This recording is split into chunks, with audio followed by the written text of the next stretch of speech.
ரோஜாபுரங்கிற ஒரு அழகான கிராமம் இருந்தது. அந்த கிராமத்துல ஈஸ்வரங்கிறவரு ரோட்டோரத்துல நல்லா டிஃபன் கடையை நடத்தி வந்துட்டு இருந்தாரு. வாங்க வாங்க, இட்லி பொங்கல் பூரி தோசை எல்லாம் இருக்குமா? வாங்க வாங்க, நல்லா சூடா இருக்குது.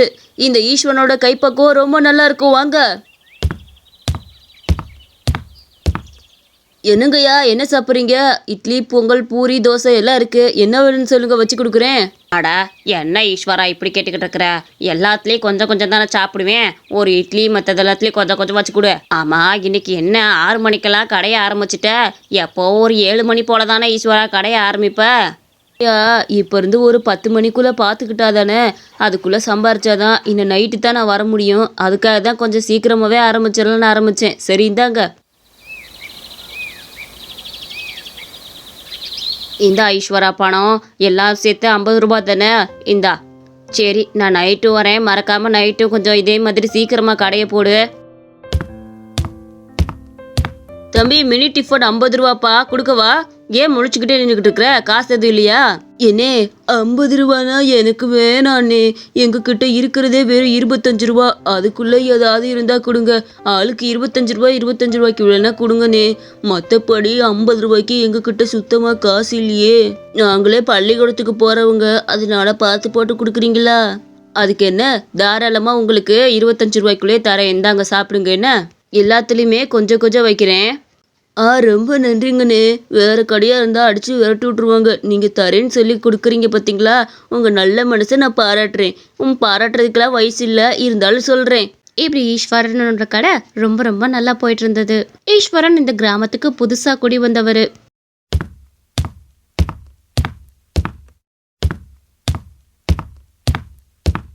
என்னங்க நீங்க காலையில எத்தனை முறை சொன்னேன் சாப்பாடை எடுத்துட்டு போய் சாப்பிடுங்கன்னு, இல்லைன்னா அங்கேயே சாப்பிட்டு வாங்கன்னு சொன்னேன்ல. இப்படி சாப்பிடாம கொள்ளாம வந்து வேலை பார்த்தா என்ன ஆகுறது சொல்லுங்க? இல்லை கைல்விழி, வர லேட் ஆயிடுச்சு பார்த்தியா? ஏற்கனவே 6 மணி ஆகிப்போச்சு. இதுக்கு மேலேயும் நான் காலம் தாழ்த்தி வந்தேன்னா இங்கே ஒரு வியாபாரமும் ஓடாது. இப்போ இருந்து ஒரு 10 மணிக்குள்ளே சம்பாரிச்சாதான் திரும்பவும் நைட்டு தானே சம்பாதிக்க முடியும். அதுக்காக காலம் தாழ்த்தாமல் வர்றதாமா நல்லது. நம்மளே இந்த கிராமத்துக்கு இப்போதான் புதுசாக குடி வந்திருக்கிறோம். எப்படி இருக்கணுமோ அப்படி இருக்கணுமே. சரிதாங்க, அதுக்காக வயிற்ற பட்னி போட்டா ஒன்றும் ஆக போறதில்ல. சாப்பிடுங்க, இந்தாங்க. ஏண்டி கையில என்ன உன் புருஷனுக்கு கூட நிலமோ சாப்பாடு கொண்டு வந்து கொடுக்குற? ஏன் இவர் விற்கிற சாப்பாடுல சாப்பிட்டா குறைஞ்சு போயிடுவாரா? ஏண்டி அதில் எது கலந்து கொண்டு வரீங்களோ? பாத்தியா, எங்களுக்கு கொடுக்குற சாப்பாடுல என்னத்தையோ கலந்துபிட்டு நீங்களாம் நல்ல சாப்பாடு சாப்பிட்றீங்களாக்கும். அடடடா, இது தெரியாமல் போச்சு. எத்தனை நாள் நான் இனிமேல் இந்த சாப்பாடு வாங்க மாட்டேன் போடி. பயங்கரமான ஆளாக இருக்கிறீங்க பாத்தியா? ஐயோ அக்கா, அப்படிலாம் கிடையாது. இவர் எப்போவோ காலையில் எந்திரிச்சதுமே பழைய சாதம் தான் சாப்பிடுவாரு. நான் இந்த சாப்பாடு தானே சாப்பிடுவேன். எனக்கு எந்த பிரச்சனையும் ஆகலையே. என் புருஷன் எப்போவுமே காலையில் எந்திரிச்சதுமே பழைய கஞ்சி குடிச்சாதான் குடிச்ச மாதிரியே இருக்குன்னு சொல்லுவாரு. இவருக்கு இந்த இட்லி இதெல்லாம் கட்டுப்படி ஆகாதுக்கா. நல்லா சாப்பிட்டு வளர்ந்தவர்ல, அதனால தான் சொல்கிறேன். அப்படியா? சும்மா தாண்டி சொன்னேன், நீ எதுவும் நினச்சிக்காத என்ன? சரி வேலையை பாருங்க. நான் பேசி உங்கள் வேலையை கெடுத்துக்கிட்டு இருக்கேன் பார்த்தியா? சாப்பிடுங்க. சரிங்க, நீங்கள் நல்லா வயிறார அந்த கஞ்சியை குடிச்சிட்டு அதுக்கப்புறம் வேலையை பாருங்க. சாப்பிடாம எதுவும் வேலை பார்க்காதீங்க. சாப்பிடலன்னா உடம்பு கெட்டு போயிடும். என்ன? சரி கைல்விழி, நான் எல்லாமே கரெக்டாக சாப்பிட்டுக்குவேன். நீ போய் வேலையை பாரு போ. என்னைய பார்த்துக்கிறேன்னு எப்போ பார்த்தாலும் உருகி ஓடி வர. உன்னே நீ சரியாக பார்த்துக்கிறியான்னு பாரு கைல்விழி. போ ஈஸ்வரனோட கடை ரொம்ப ரொம்ப நல்லா ஓடிச்சு அந்த கிராமத்தில். இந்த மினி டிஃபன் 50 ரூபானால நிறைய பேர் அந்த மினி டிஃபனை வாங்கி சாப்பிட்றதுக்காக வருவாங்க. அன்னைக்கு கடை ஓட்டம் நல்லா இருந்துச்சு. அப்பா, ஒரு வழியாக கடை ஓட்டம் நல்லா இருந்துச்சுப்பா. சரி, இதுக்கு மேலே அவ்வளோதான், வியாபாரம் ஆகாது. வீட்டுக்கு கிளம்புவோம். போய் கொஞ்ச நேரம் படுத்துட்டு நைட்டு போல் சீக்கிரம் வியாபாரத்துக்கு வருவோம்.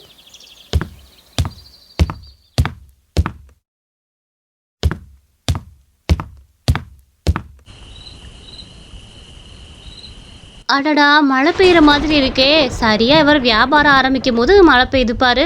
இந்த மழை இதுக்கு முன்னாடிலாம் பேஞ்சிருக்க வேண்டியதானே. கரெக்டாக இவர் வியாபாரம் பார்க்கும் போது மழை பெய்யுதுச்சே. இப்போவே தூரல் விடுது. இவர் மழையில் போய் வேலை பார்க்க விடக்கூடாது. பேசாமல் வீட்டில் இருன்னு சொல்ல வேண்டியதான். சரி கைல்விழி, நான் வேலை கிளம்புறேன். நேரத்தோட கிளம்புறேன். மழை வேற தூர்ற மாதிரி இருக்குல்ல. போய் ஒரு மணி நேரம் வியாபாரமாவது பார்த்துட்டு வந்துடுறேன். அப்போதான் கொஞ்சம் நல்லது பார்த்துக்க. சரி, நான் கிளம்புறேன். என்னங்க, இருங்க. இந்த மழையில் எந்த வியாபாரம் போய் பார்க்க போறீங்க? பரவாயில்ல விடுங்க. எல்லாமே கெட்டு போனாலும் பரவாயில்ல. இந்த மழையிலலாம் நீங்கள் போய் வியாபாரம் பண்ண வேண்டாம். உடம்பு எது சரியாமல் போச்சுன்னா என்ன பண்ணுறது சொல்லு? ஆஸ்பத்திரிக்கு அங்கிட்டு ஓடிக்கிட்டு இருக்கதா? பரவாயில்லைங்க, மழை நின்னதுமே போங்க, இல்லைன்னா நாளை கூட வியாபாரம் பார்த்துக்கலாம், ஒன்றும் அவசியம் கிடையாது பார்த்துக்கோங்க. அப்படி போய் மழையில் நின்று சம்பாரிச்சு ஆஸ்பத்திரிக்கு பில் கொடுத்துட்டு வரதா? இந்த மழையில நிறைய பேர் சாப்பாடு செய்ய முடியாம கண்டிப்பா வியாபாரம் நல்லா போகும். கண்டிப்பா எல்லாரும் வந்து வாங்குவாங்கம்மா. நம்ம காற்றுள்ள போதே தூற்றிக் கொள்ளணும். கரெக்டு தானே? சமயம் பார்த்து நம்ம சம்பாரிச்சுக்கிட்டாதான் அப்புறம் நல்ல நாள் பொழுதும் நம்ம கையில காசு இருக்க வேண்டாமா? இரு, நான் போயிட்டு வந்துடுறேன். அடைச்சா, கரெக்டாக நம்ம வந்ததுமே மழை இப்படி அடிச்சு ஊத்துதே. பேசாம கயல்வெளி சொன்னதை கேட்டு வீட்டில் இருந்திருக்கலாமோ? வேணாம், ஏதாவது வந்ததுக்கு வியாபாரத்தை பார்த்துட்டு போவோம். ஏப்பா ஒரு 10 இட்லி கட்டுப்பா சீக்கிரம்.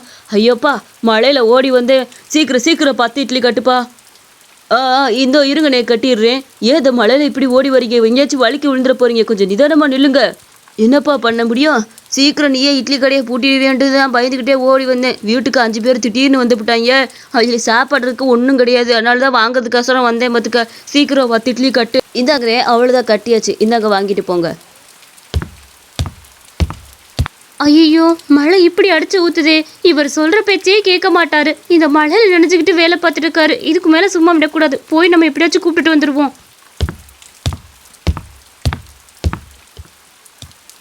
என்னம்மா, இந்த மழையில எதுக்கு இப்படி ஓடி வந்துட்டு இருக்கிற? என்னாச்சு சொல்லு. எனக்கு இதுக்கு மேல அந்த மழையில நீங்க வேலை பார்த்தீங்கன்னா உங்கள்கிட்ட ஒரு நிமிஷம் கூட பேச மாட்டேன் பார்த்துக்கோங்க.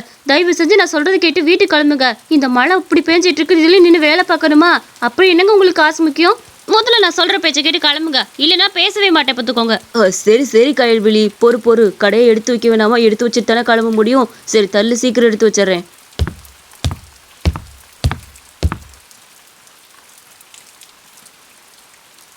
ஏங்க, நம்ம கல்யாணம் ஆகிறப்ப நம்ம இப்படி தானே கிட்டத்தட்ட உட்காந்து பேசிட்டு இருந்தோம். அப்படி அன்னைக்கு ராத்திரி கயல்வெளியும் ஈஸ்வரனும் ரொம்ப சந்தோஷமா பேசிட்டு நிம்மதியா தூங்கிட்டு இருந்தாங்க. அட, இந்த மழையில யாரா வந்து இப்படி டப்புன்னு தட்டுறது கதவை? இந்நேரத்துல யார் நம்மளை தேடி வரா? இந்த தெருவில் யாருக்கும் நமக்கு பழக்கமும் கிடையாது. யார் இந்நேரத்துல கதவை தட்டுறான்னு தெரியலையே. எதுக்கு பார்த்துருவோம். என்னது இது? மழை இப்படி அடிச்சு ஊத்துதானே, யாரோ கதவை தட்டிட்டு ஓடிட்டாங்க போல இருக்குது. யார் இந்த வேலையை பார்க்குறான்னு தெரியல. சே, நிம்மதியை தூங்க கூட விட மாட்டேங்கிறாங்க.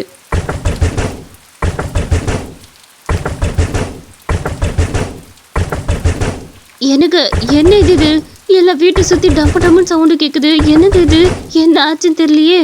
நீ ஒன்றும் பயப்படாத. முன்னாடி இப்படிதான் ஏதோ கதவு தட்டுற சத்தம் கேட்டுச்சு. வெளியே போய் பார்த்தா எதுவுமே இல்லைம்மா. திரும்பவும் இதே மாதிரி தட்டுற சத்தம் அங்கிட்டு இங்கிட்டுன்னு கேட்டுக்கிட்டே இருக்குது. சுற்றி கேட்குது.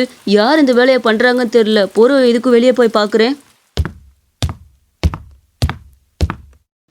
யாருங்கம்மா நீங்க?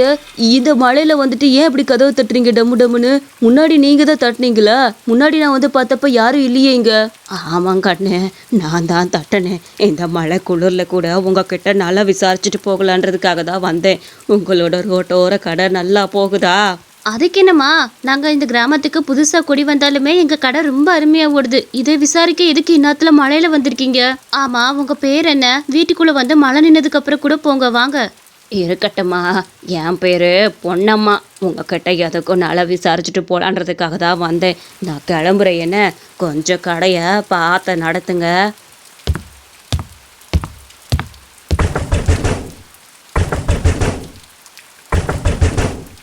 என்னங்க, திரும்பவும் இந்த சவுண்டு கேட்டுக்கிட்டே இருக்குதே. எனக்கு ரொம்ப பயமா இருக்குங்க. நீ ஒன்றும் பயப்படாத. நம்ம கதவு திறக்கிறதுனா தூங்குவோம். நாளைக்கு காலையில் பக்கத்தில் இருக்கவங்கள்ட்ட என்னன்னு விசாரிச்சுக்கலாமா? நீ படு.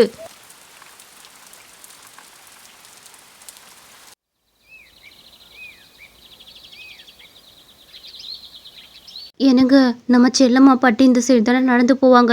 அவங்க வர நேரம் ஆயிடுச்சு. அவங்க கிட்ட எப்படியாச்சும் இந்த விஷயத்த பத்தி கேட்கலாம். நம்ம சொல்லி வாய முள்ள அவங்களே வராங்க பாரு. அவங்க கிட்ட என்னன்னு கேட்போம். நீ பயப்படாதம்மா. செல்லம்மா பாட்டி, ஒரு நிமிஷம். ராத்திரி முழுக்க யாரோ கதவை தட்டிகிட்டே இருக்க சத்தம் கேட்டுகிட்டே இருந்துச்சு. வெளியே வந்து பார்த்தப்போ ஒரே ஒரு தடவை ஒரு கண்ணாடி போட்ட பாட்டி, பேர் கூட பொன்னம்மா சொன்னாங்க. அந்த பாட்டி வந்து நின்றுட்டு கடை நல்லா போதான்னு கேட்குறாங்க. திரும்ப கதவு தட்டிகிட்டே இருக்கிறாங்க. எதுக்கு இந்த மாதிரி அவங்க பண்ணிட்டு இருக்கிறாங்க? அவங்க எதுவும் மனநல பாதிக்கப்பட்டவங்களா? ஐயோ, அந்த சத்தம் கேட்டுச்சாமா? அவ நீ நினைக்கிற மாதிரி மனநல பாதிக்கப்பட்டவ கிடையாது. அவ ரொம்ப வருஷமா இந்த வீட்டில் தான் வாழ்ந்தவ. ஒரு ஆக்சிடென்ட்ல இறந்து போயிட்டா. உங்களை மாதிரியே சாப்பாடு கடை தான் ரோட்டோரத்தில் வச்சிருந்தா. அப்போ எதிர்பாராத விதமா ஒரு லாரி வந்து மோதி அவ இறந்து போயிட்டா. அவ தான் அன்னையிலேருந்து இந்த மாதிரி சத்தத்தை கொடுக்குறான்னு நிறைய பேர் சொல்லிக்கிறாங்க. ஆனா அப்ப கூட நம்பல. நீங்க புதுசா வந்து இப்படி சொல்றப்ப எனக்கு ரொம்ப பயமா தான் இருக்குது. இருந்தாலும் இந்த வீட்டில் இருக்கும்போது பார்த்துருங்கம்மா. இல்லைன்னா காலி பண்ணிட்டு பக்கத்துல ஒரு வீடு கூட இருக்குது, அங்க கூட குடிப்போங்க என்ன. ஐயோ அப்படியா? அப்ப அவங்க வந்தது ஆவியா? அப்ப அது ஐயோ நல்ல வேலை பாட்டி, நாங்க டக்குனு கதவை சத்திட்டு உள்ள போயிட்டோம். ஏம்மா வீடு பக்கத்துல இருக்குன்னு சொன்னீங்களே, நாங்க அந்த வீட்டுக்கே மாறிக்கிறோமா. நைட்டு இந்த மாதிரியே சத்தம் கேட்டா எப்படி எங்களால தூங்க முடியும்? அதுலேருந்து அவங்களும் பக்கத்து வீட்டுக்கு மாறி போனாங்க. என்னதான் பக்கத்து வீட்டுக்கு மாறி போனாலுமே இந்த வீட்டில் இருக்க சவுண்டு பக்கத்து வீடு வரைக்கும் கூட கேட்கும். அதுலேருந்து அந்த வீட்டுக்கு யாருமே குடி போகிறது கூட இல்லை. இந்த மாதிரி கதை உங்களுக்கு ரொம்ப பிடிச்சிருந்துச்சுன்னா மறக்காம நம்ம அனிமேஷன் ஸ்டோரிஸ் சேனலுக்கு சப்ஸ்கிரைப் பண்ணி வச்சுக்கோங்க. அப்புறம் இந்த கதையில ஒரு சின்ன கேள்வி, நம்ம பேயா வந்த பாட்டியோட பேர் என்னன்னு மறக்காம நம்ம கமெண்ட் செக்ஷன்ல சொல்லிருங்க.